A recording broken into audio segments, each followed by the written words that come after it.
Good morning, students. Today we will discuss about equilibrium of charges and system of charges. Charges. That means when a single charge is said to be in equilibrium, or if many charges are there when they are in equilibrium. First, a charge is said to be in equilibrium when net force acting on it is zero. Suppose one charge is Q0 and three other charges are Q1, Q2, Q3.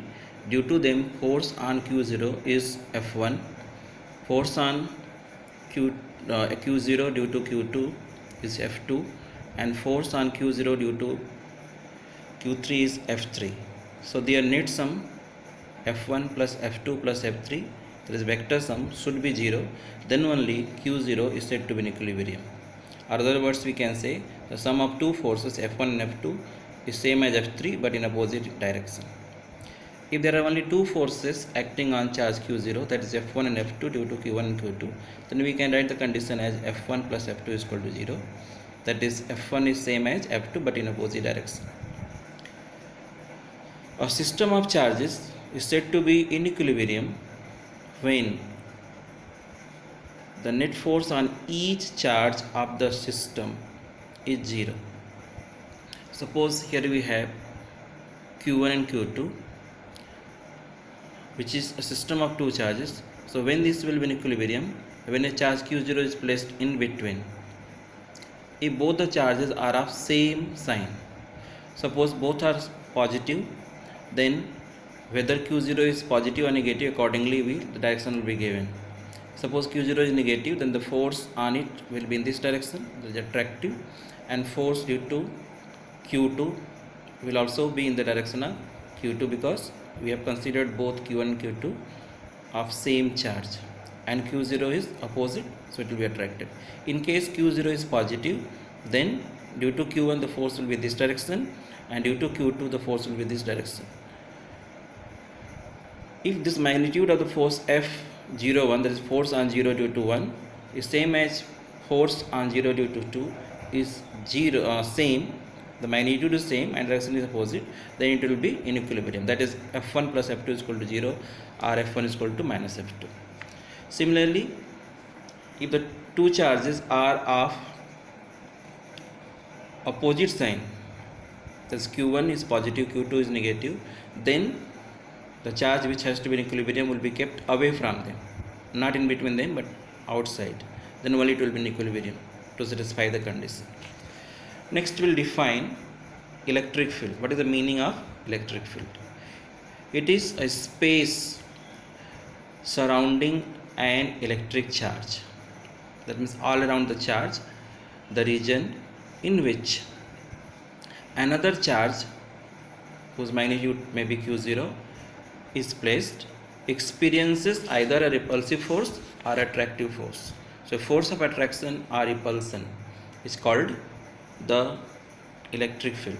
Once again I repeat, electric field is the space surrounding an electric charge Q in which another charge Q0 experiences either force of attraction or repulsion is called the electric field.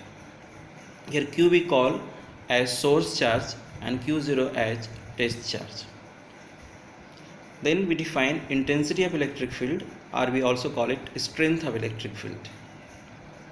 The force experienced by a unit positive point charge placed at a point which is actually supposed to be placed is called intensity of electric field due to charge Q at that point.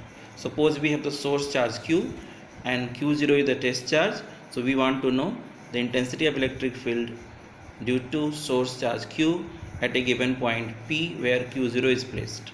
So we can express this as intensity of electric field E as force divided by Q0. So this will give the force per unit charge. If you write in the calculus notation, E is equal to limit Q0 tends to 0 vector F upon Q0. So this will give you the intensity of electric field. As you see, we have put arrow on E. That means E is a vector quantity because force is a vector quantity, charge is scalar quantity. So intensity of electric field is a vector quantity. If any charge Q is placed in the electric field of strength E, then the force acting on it will be given as product QE. Direction of force will be same as direction of E. Its SI unit will be Newton per Coulomb because unit of force is Newton and unit of charge is Coulomb. So Newton per Coulomb, the unit of electric strength. Another unit is volt per meter, which we can also write V m to the power minus 1. The dimension of electric field intensity is expressed as ml t raised to the power minus 3 a raised to the power minus 1.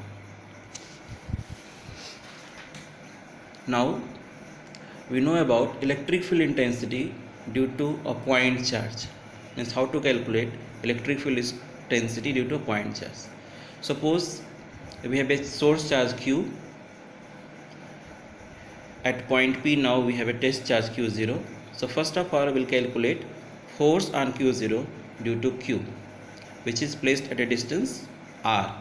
So as per Coulomb's law, F is equal to 1 upon 4 pi epsilon 0 product of two charges, that is Q Q0, upon square of the distance R square. This will be Newton. So intensity of electric field at P will be given as E, force upon charge. So this will be simply written as 1 upon 4 pi epsilon 0 Q upon R square Newton per Coulomb. In case between Q and Q0 there is a dielectric medium, then this expression we can write 1 upon 4 pi epsilon 0 K, where K is the dielectric constant, Q upon R square. In vector notation we can write E is equal to 1 upon 4 pi epsilon 0 Q upon R square R cap, where R cap is a unit vector pointing from source charge Q to test charge Q0. If you have to express electric field due to a group of point charges, once again we can apply the principle of superposition, where at a point due to many charges we have to find the electric field.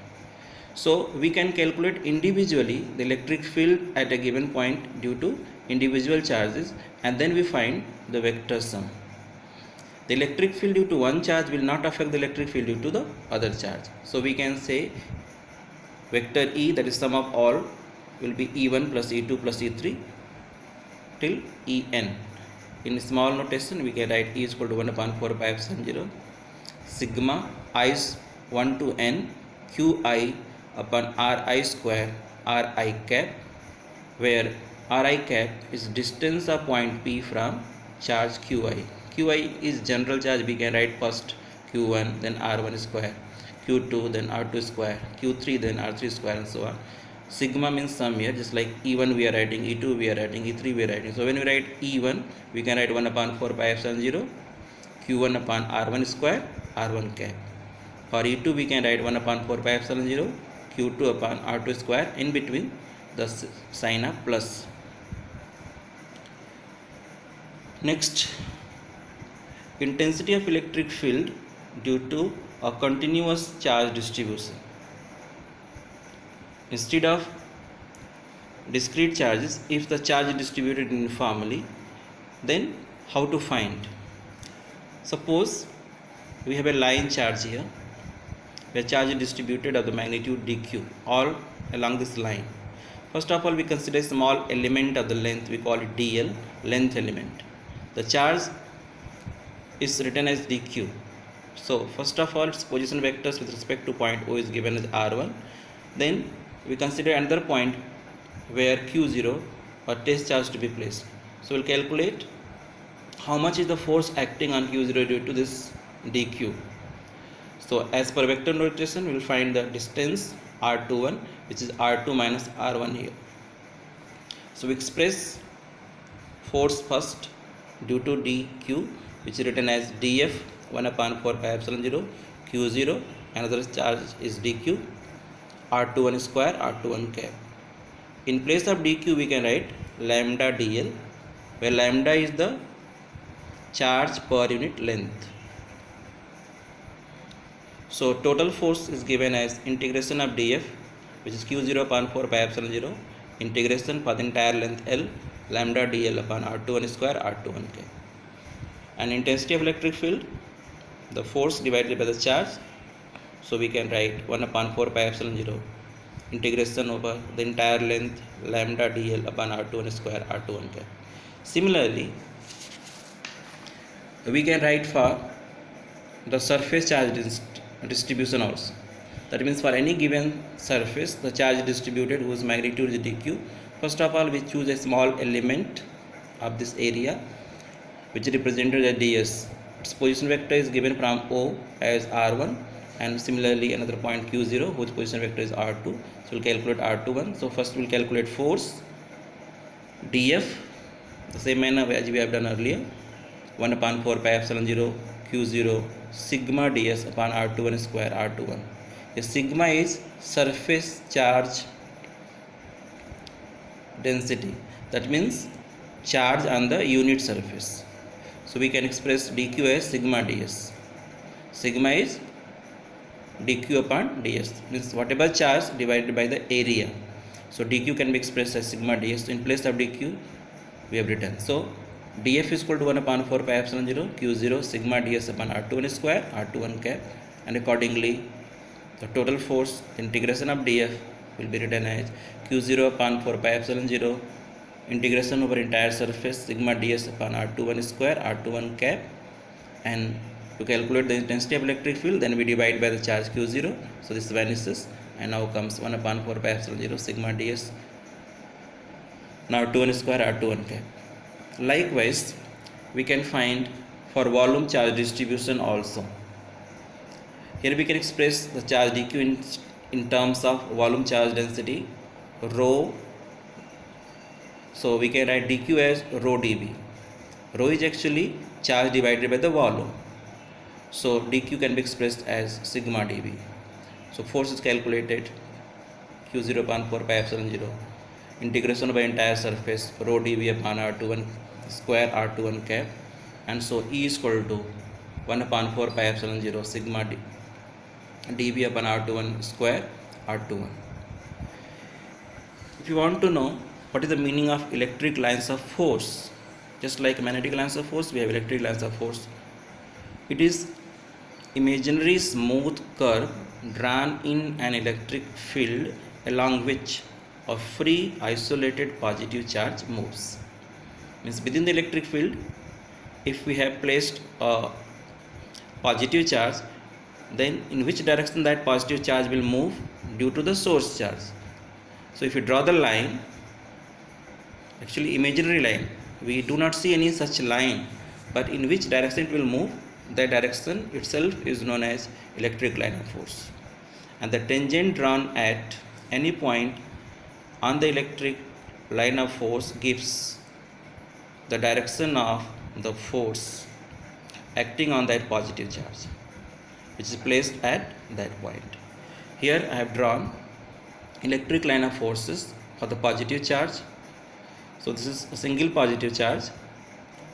Directions are shown all radially in all possible directions.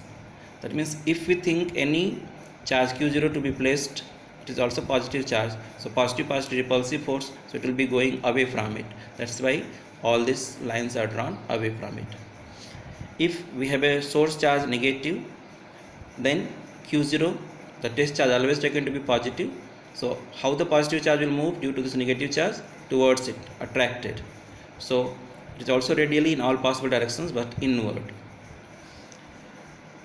Now here we have shown a positive charge and negative charge, then it will be showing electric line of forces are shown from positive to negative, a straight line positive to negative, this way. Only positive to negative, nothing is coming back to negative from positive, only positive to negative. So they are not closed continuous curve, but directed from positive to negative. Similarly, if both are positive, then it is shown like this. If both will be negative, then also the shape will be similar, only the direction of arrow will be reversed. That's all for today. Thank you.